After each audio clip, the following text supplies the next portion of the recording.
The wind howled across the frontier plains, carrying with it the scent of rain and dust. Beneath the gray sky, a small settlement struggled to hold its ground against the endless wilderness.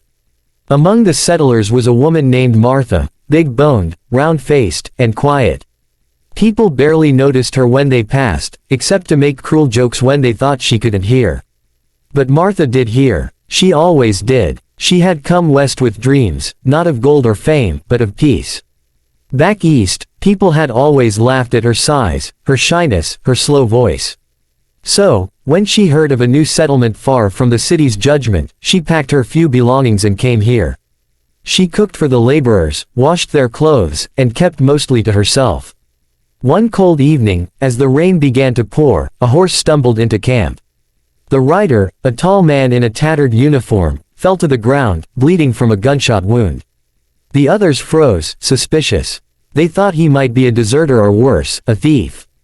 But Martha didn't hesitate. She rushed forward, her large hands trembling as she tried to stop the bleeding.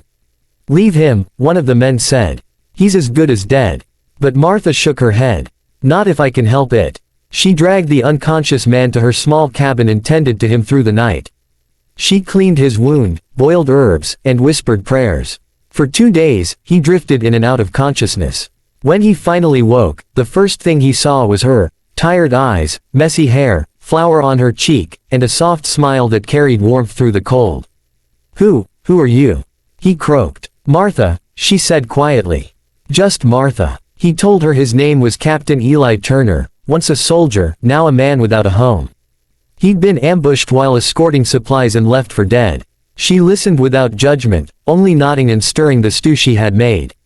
When he tasted her food, his eyes widened.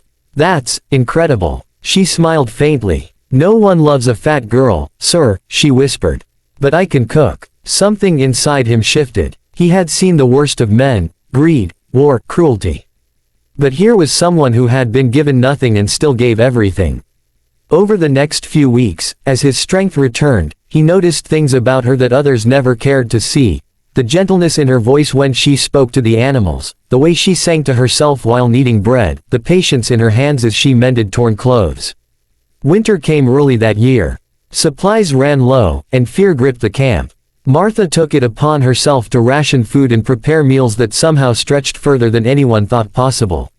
She gave up her own portions for the sick and the children.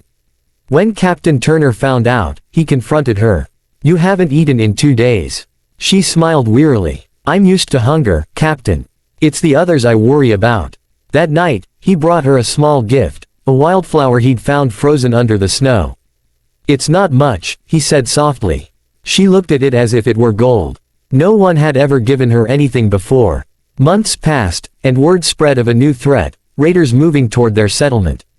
Fear turned to panic. Men argued about running, but Martha stood firm. "We stay," she said. "We fight for our home." Her courage surprised everyone, even Captain Turner. When the raiders came, he led the defense, but it was Martha's quick thinking that saved them. She set up boiling pots of oil, hid food supplies underground, and used her kitchen to signal warnings through smoke. When the battle ended, the camp stood because of her. That night, as they sat by the fire, Captain Turner looked at her and said, "You saved us all." Martha lowered her eyes. "I only did what I could." He took her hand gently. "No, Martha, you did more than that. You gave us hope." For the first time in her life, she saw herself not as a burden, not as the fat girl others mocked, but as a woman who had kept an entire camp alive through courage and kindness. Months later, spring brought color back to the plains. The settlement flourished. One morning, as the sun rose over the horizon, Captain Turner stood outside Martha's cabin with something in his hand, a small wooden ring he had carved himself. "Martha," he said quietly, "you said no one loves a fat girl. You were wrong. I do." Tears filled her eyes as she whispered, "But I can't give you riches or beauty, Captain." He smiled. "You've already given me everything that matters." That morning, the camp gathered under the open sky to see them wed, the woman who had been overlooked her whole life and the man she had saved. There were no fancy dresses or music, just two souls who had found something real in the harshest of places. Years later, travelers passing through the plains would hear stories of a settlement known for its warmth, where a woman named Martha cooked for every stranger who arrived hungry. They said her food could heal the weary and her kindness could melt the coldest heart.